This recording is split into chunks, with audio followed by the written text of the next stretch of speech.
George Jacob Holyoake, 1817 to 1906.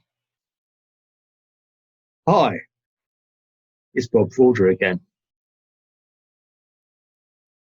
George Jacob Holyoake was born in Birmingham, the second of 13 children. His father was a whitesmith, which means that he worked in tin, and his mother a horn button maker.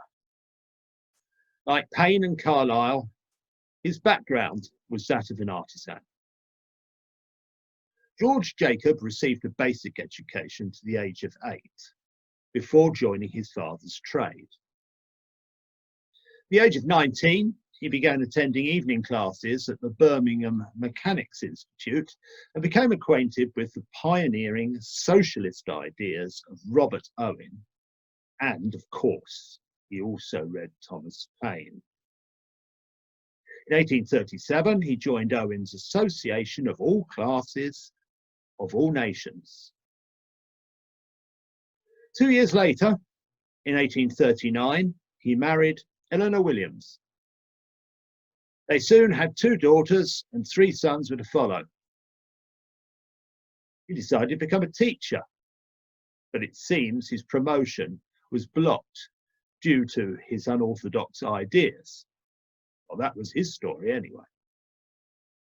He therefore successfully applied to become an Owenite social missionary, working first in Worcester and then Sheffield, where he established a school for the city's children. Holyoake promoted and was influenced by Owen's experiments at his New Lanark textile factory, limiting working hours, introducing education for children, and ensuring that his workers lived in good quality housing and were able to purchase wholesome food and supplies at fair prices. This association with Owenism had an influence on Holyoake in that he always followed the Owenite idea that people are modelled by their environment. And if people live in better circumstances, they will eventually become better citizens. In 1841, Holyoake was contributing articles to the Oracle of Reason, an atheist journal. In 1842, Charles Southwell, the journal's editor, was arrested, convicted of blasphemy, and sent to prison. Holyoake took over the editorship, becoming increasingly critical of Owenism, which he considered far too accommodating of Christianity. He was also critical of Owen's community building ventures, for example, the one at Queenswood in Hampshire, arguing that such separateness was a diversion from the need to radically restructure society. Like Southwell, Holyoake was soon found himself in trouble with the law. Southwell had been imprisoned in Bristol, and Holyoake was travelling on foot to visit him when he stopped off in Cheltenham to give a lecture on the 24th of May, 1842. At the end of the lecture, a clergyman questioner suggested that although Holyoake had told his audience of their duty to mankind, he'd said nothing of their duty to God. Holyoake replied, "If poor men cost the state as much as the churches, they'd be put on half pay. I think it would be wise to do the same thing with the deity. For myself, I flee the Bible as a viper and revolt at the touch of a Christian." Holyoake continued to Bristol, but learned that news of his comments had spread and that the Cheltenham magistrates thought there was a case of blasphemy to answer. Holyoake returned to Cheltenham addressed a meeting, and was promptly arrested. Holyoake defended himself at his trial, but was found guilty and sentenced to 6 months. A number of attempts were made by the prison chaplain to convert him during his imprisonment. All were unsuccessful, but one was recorded by Holyoake. Chaplain, you deny there is a God? Holyoake, no, I deny there is sufficient reason to believe there is one. Chaplain, I am very glad to find that you have not the temerity to say there is no God.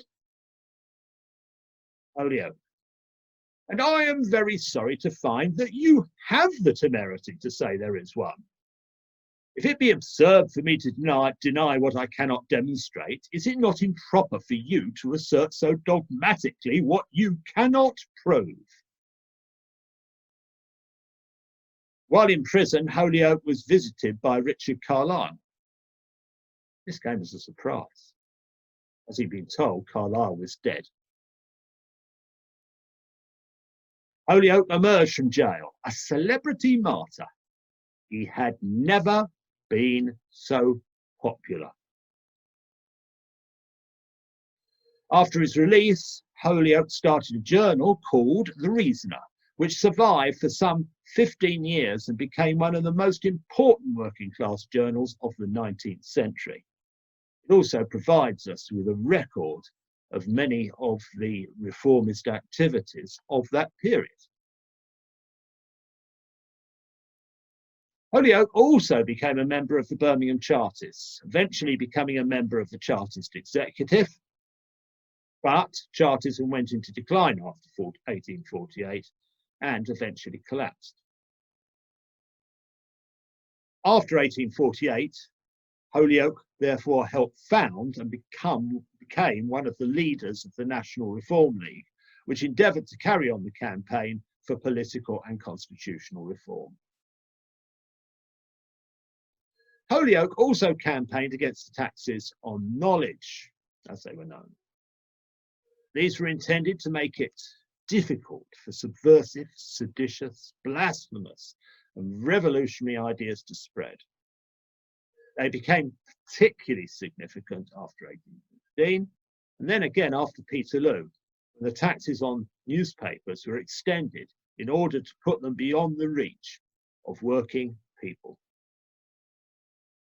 Apart from Carlile and Holyoake, two other individuals were of particular importance: Henry Hetherington and James Watson, although there were very many others too. In 1851, Holyoake joined with Watson and Hetherington to form the Association for the Repeal of the Taxes on Knowledge. In 1855, newspaper stamp duties were finally abolished, but only after Holyoake himself had been fined many times.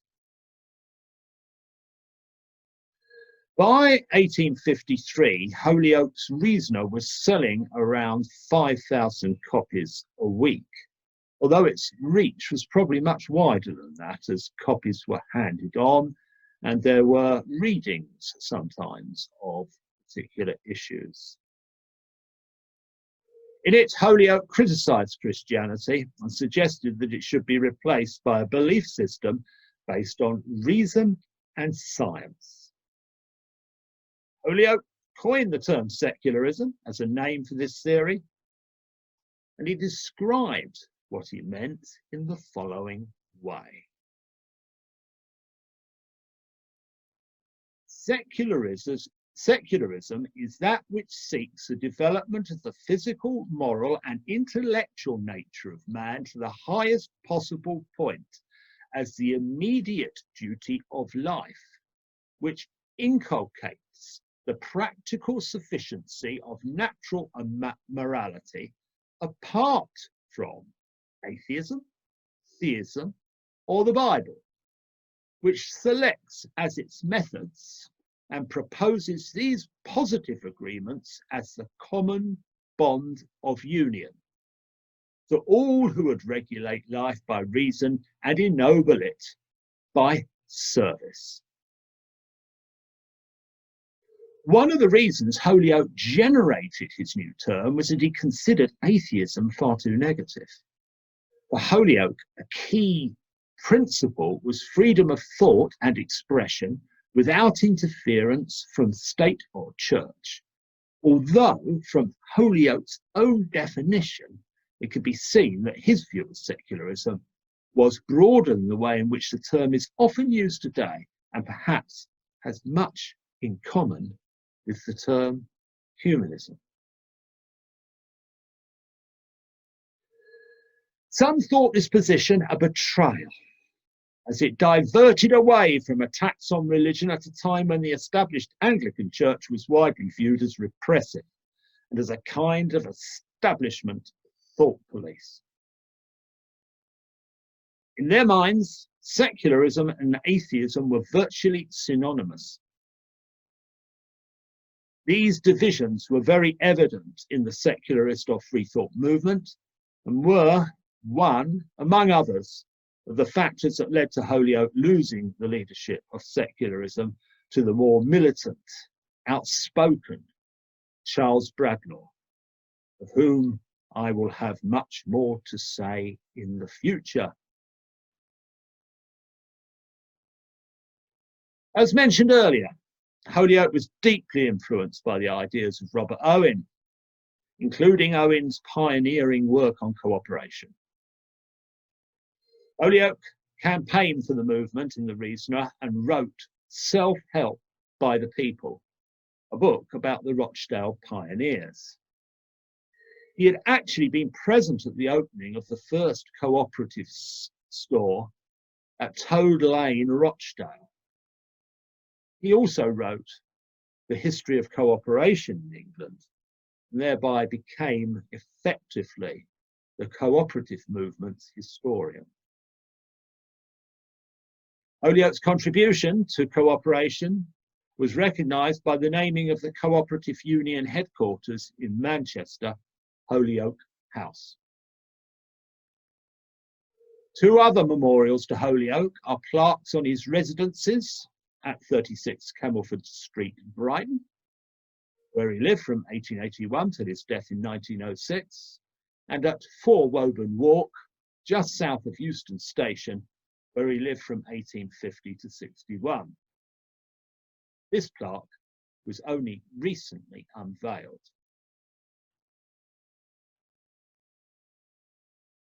Holyoake was one of the founding fathers of the Rationalist Press Association and was its first chairman. The RPA was highly influential in the first half of the 20th century, popularising rationalist, secularist and free-thinking ideas. Ventures like the Thinkers' Library were, in my estimation, just as important in making good quality literature available to the masses, as were Penguin and the Left Book Club. So, what were Holyoake's achievements? What is his legacy? Well, most obviously, there was that word, secularism. But there are other points too. First, one reason he's important is that he simply lived a very long time, and his long life covered an important period in English radical history. Second, his interests encompassed most radical campaigns and issues: Chartism and political reform, the war of the unstamped, secularism and cooperation. In some senses, he was the fulcrum around which many of these campaigns revolved. To an extent, his autobiography, 60 Years of an Agitator's Life, is a history of 19th century radicalism. On that theme, George Jacob also tried to fuse together reformist ideas, and he tried to build bridges between secularism, cooperation, socialism, and political reform.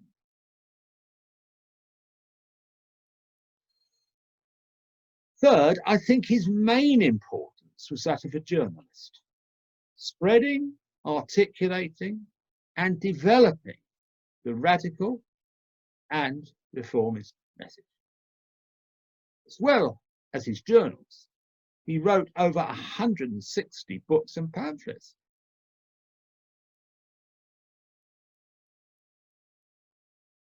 But there were some negatives too.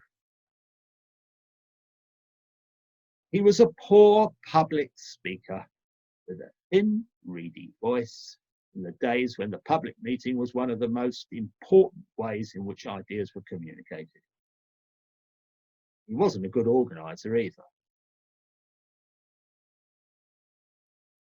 As time went on, he became distrusted by many of his more militant followers.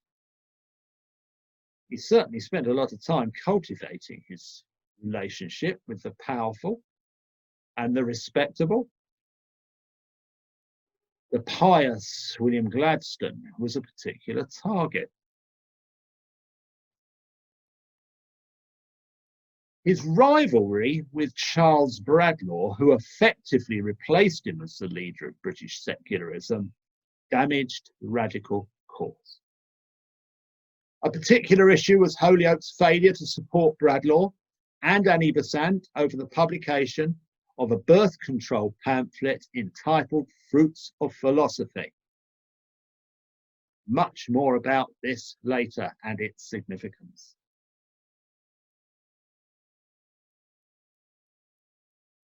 So, where can we find out more about Holyoake? Well, there's his autobiography that I've already mentioned.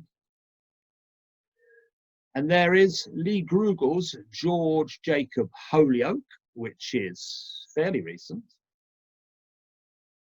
Probably the best book, though, is Edward Royal's Victorian Infidels, which is not a biography as such, but deals with the events which dominated Holyoake's life and recognises his central contribution.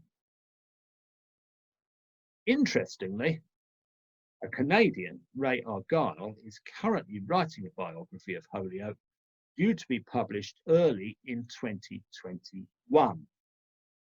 I've been privileged enough to see some extracts from this, and it promises to be a read. Thank you for listening. You can contact me through my email address, r.w.forder@btinternet.com.